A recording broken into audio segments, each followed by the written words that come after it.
señores miembros de la mesa directiva, permítanme expresarles la profunda emoción y alegría que siento a nombre de la Comisión Ocasional de Enmiendas de encontrarnos aquí en Montecristi, Ciudad Amparo, en esta bella provincia de Manaví, esta mañana.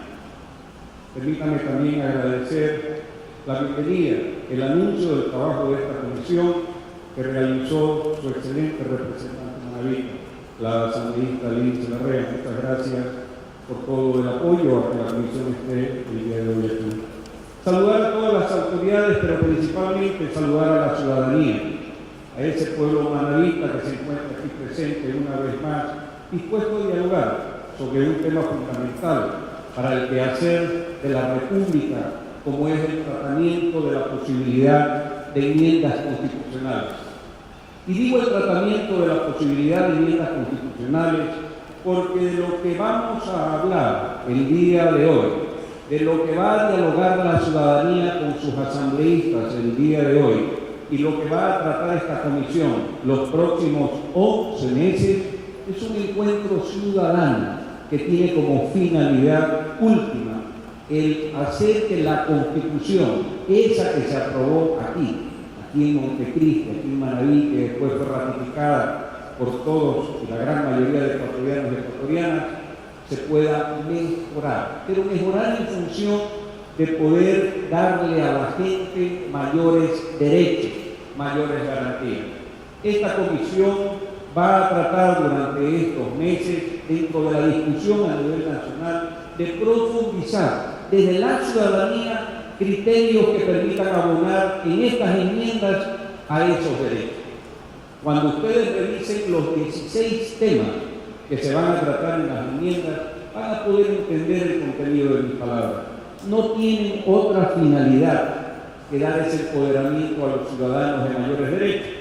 Durante el tratamiento de las mismas podemos hacer cambios, podemos mejorarlas, podemos suprimir textos, podemos cambiar temas mientras no se afecte a la esencia del contenido de aquello que se consultó en su momento a la Corte Constitucional.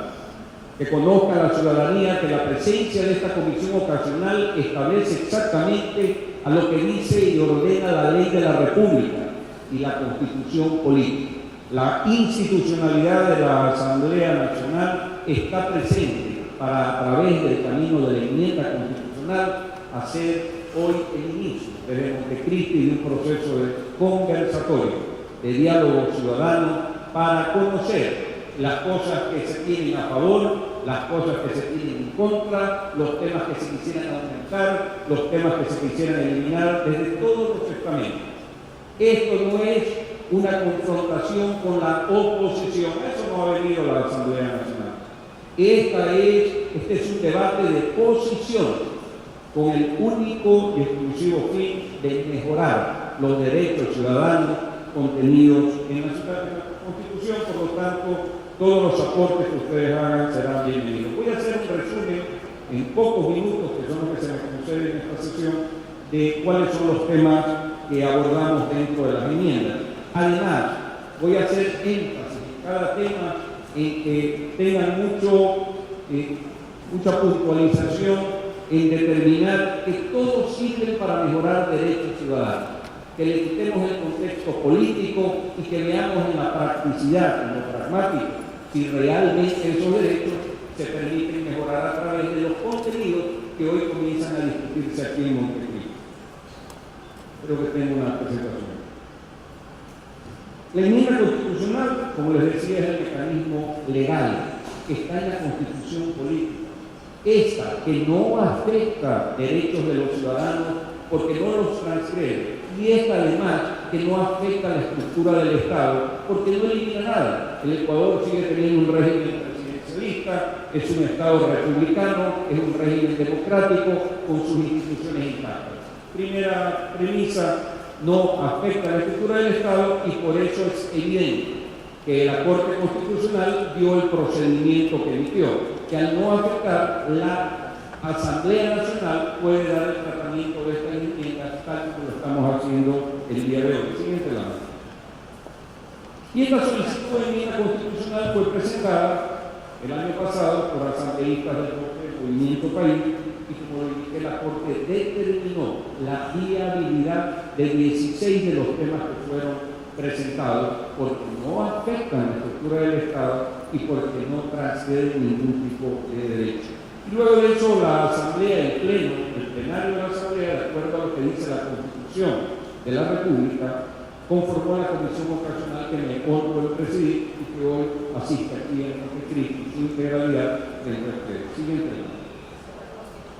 Nos dieron 30 días para presentar un informe para el primer debate y luego de eso un año para trabajar el informe para el segundo debate, porque así lo establece la Constitución. Y durante esos días, para el informe del primer debate, la comisión sesionó en la ciudad de Quito, en la instalación de la Asamblea Nacional, y ofrecí desde ese momento que para el tratamiento del segundo debate durante esos 12 meses íbamos a estar en territorio, en todas partes del país, asistiendo a estos conversatorios ciudadanos y cumplimos el día de hoy con aquello, pidiendo obviamente a la emblemática, a la simbólica y obviamente a la inspiradora Montecristi aquí en Manaví para iniciar el primer proceso de diálogo ciudadano. Sí. Los temas todos dan un empoderamiento a la ciudadanía. Los voy a resumir en 6 minutos, que es el tiempo que me queda para poder comenzar y dar inicio a lo que nos interesa, que es la intervención de quienes se han inscrito el día de hoy para leer a la ciudadanía darnos su preferencia.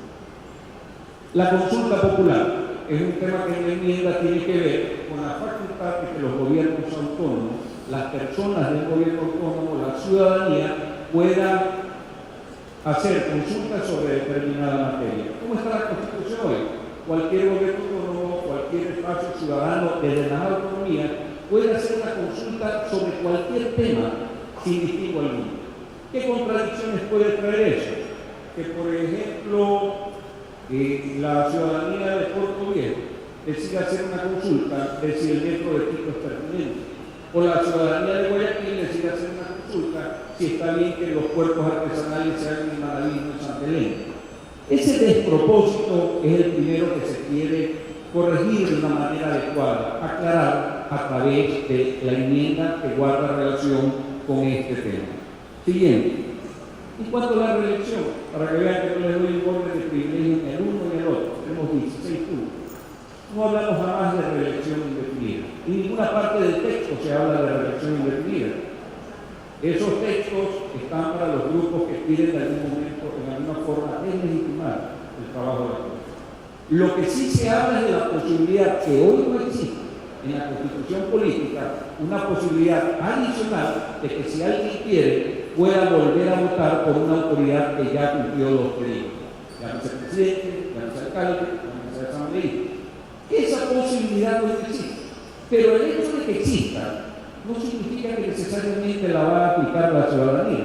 Quien tiene la última palabra finalmente es el ciudadano y la ciudadana el día que decide. Pero hoy ese derecho o esa posibilidad está impedido por el texto constitucional. Siguiente, reducción de la edad. Una de las propuestas es el tema de la edad. Actualmente la edad para ser candidato, por ejemplo, a la presidencia de la República es de 35 años. Se establece una propuesta de que sea 30 años dentro de la enmienda que se dice. Los que la aplicamos decimos que en 30 años ya se tiene un profesional, ya se tiene una persona con maestría, se tiene una persona con una determinada experiencia.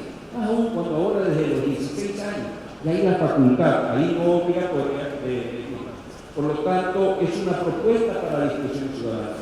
Si además esta propuesta pasara y se implementara, nuevamente es el pueblo ecuatoriano que en las urnas tiene la última palabra de elegir candidatos de 30, de 35, de 60 años, de reelegir personas que ya han estado. Siempre la última decisión es de la ciudadanía. Siguiente. Misión de las Fuerzas Armadas. Esta propuesta lo que busca es darle un espacio complementario dentro de aspectos como la seguridad a las Fuerzas Armadas. Que trabajen con la Policía Nacional, que trabajen con las entidades, que trabajen con los bomberos, etc. En el evento de que esta propuesta prospera, evidentemente hay más garantías de seguridad a los ciudadanos. No se trata de otra cosa. De por sí ya las Fuerzas Armadas prestan este tipo de servicio complementario en el país, en materia de salud, en materia de seguridad, en otro tipo de temas. Pero se hace necesario reforzar aquello a través de una norma constitucional consistente. Siguiente. Contraloría General del Estado, ni de lejos la propuesta de enmienda pretende que el Contralor General del Estado tenga menos facultades de control, pero es evidente, y ustedes coincidirán con el criterio que les voy a explicar, que cuando aquellas actividades de control previstas en la Constitución son confusas o pudieran ser ambiguas, precisamente se pierde la posibilidad de hacer ese control de manera adecuada. La propuesta prevé una posibilidad de enmienda de que se aclare esa norma constitucional. Defensoría del Pueblo. Actualmente la Defensoría del Pueblo, como está consagrada en su ley, tiene que tener presencia, de acuerdo a la Constitución, de manera provincial, un delegado de cada provincia. Lo que se propone en la enmienda es que ese delegado sea similar o como se aplican las delegaciones en el Consejo de la Judicatura. Es decir, que no sea un delegado provincial, sino que tenga presencia en los cantones, que haya más accesibilidad de la ciudadanía a ese tipo de servicios como el que es tan importante de la Defensoría, y no haya esas concentraciones regionales que tanto dañan a nuestro país. Defensoría del Pueblo es concentración, una manera de acercar las instituciones a la ciudadanía. Siguiente, obreros y obreras del sector público. Que conozcan los ecuatorianos y ecuatorianas que en el Ecuador existen dos tipos de servidores de acuerdo a nuestras leyes: el servidor público empleado y el servidor público obrero. El servidor público empleado está sometido a la ley de servicio público. Quien habla es el servidor público como asamblea. Pero el servidor público obrero, que también trabaja para el Estado, de acuerdo a nuestra Constitución, está sometido al Código de Trabajo. Es decir, trabajan ambos para el Estado, pero cada uno tiene un régimen de código totalmente distinto. Lo que propicia y lo que busca este diálogo, pero además lo que se busca encontrar a través de la enmienda, es que si ese obrero está en mejores condiciones de garantía, sometido a la ley de servicios públicos, y no al Código de Trabajo, eso se establece. Es por eso esta propuesta de enmienda. Siguiente. Tratela de los gobiernos autónomos descentralizados. Este gobierno autónomo descentralizado es tan importante. Actualmente esto de las competencias exclusivas de los municipios pasa a veces por una suerte de injusticia. ¿Por qué? Porque hay gobiernos autónomos que tienen capacidad para implementar obra pública, para hacer escuelas, para hacer colegios, para hacer hospitales. Y los gobiernos autónomos que no tienen esa capacidad están limitados por la Constitución de la República. Y al no hacer una enmienda en este sentido, esa garantía, ese derecho ciudadano que le tiene que precautelar la Constitución en cuanto a salud, en cuanto a educación, estaría limitado. Para que tengan una idea, dicho por AME Ecuador, el 80% de los gobiernos autónomos del país no tienen capacidad económica para hacer infraestructura en escuelas, colegios y salud. Ese otro 20% que sí lo tiene, posiblemente esta enmienda no le interesa, pero definitivamente las enmiendas son para todos los ecuatorianos y ecuatorianas, y es por eso que se propone. Pero además, los gobiernos autónomos que